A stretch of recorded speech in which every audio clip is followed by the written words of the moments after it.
In Colorado, we're very fortunate to have a lot of public water to access.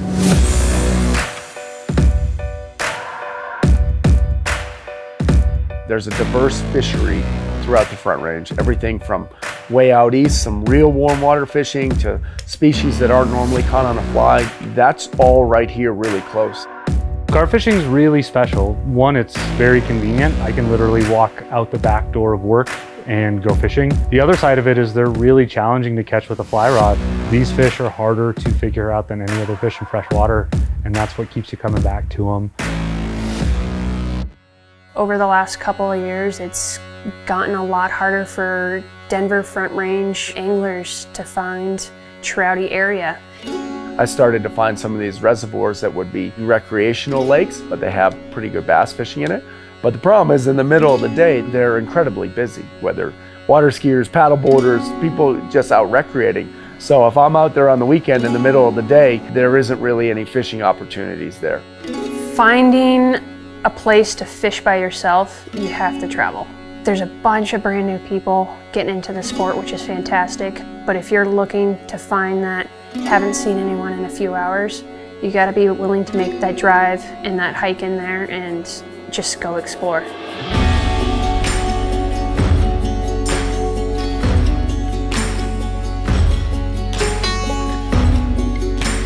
When I go to the mountains, I'm not going to Deckers, I'm not going to the Frying Pan. I'm following those little blue lines on the map that I've never been to before. And every year, my goal is to find trout or carp or something in new spots, places that other people haven't fished or I don't see other people. I want to see more people get into the sport because I know what it's done for my life. And I know that for me, it's given me something like a lifelong passion. As we increase participation in the sport, I think it allows more people to have an outlet like that. But to do that, I think we need to take care of resources and spend time on managing, or effort on conservation and managing those resources.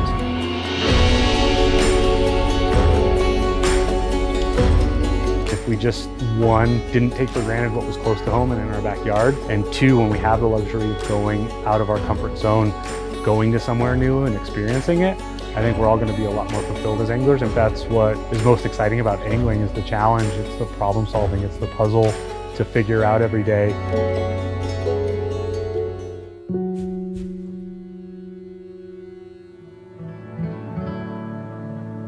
Times are changing, you know, we've got climate issues, we've got low water years, hot water.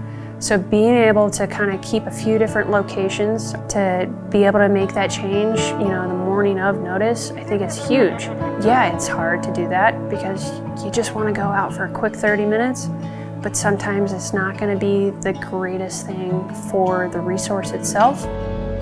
Being a seasoned, serious angler and watching the sport grow and living in an area where the population is growing, I think we have an ethical responsibility to not only train the younger, newer anglers, but also spread out into the other resources and really pursue the other styles of fly fishing.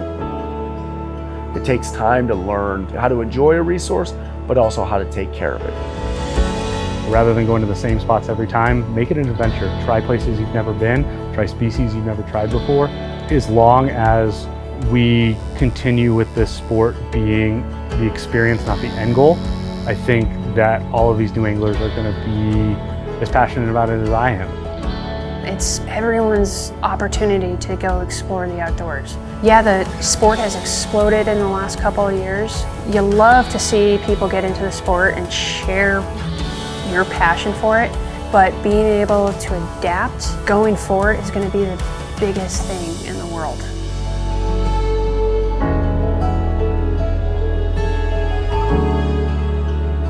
All we can do as seasoned anglers is educate them on how to approach the sport ethically and as responsibly as possible.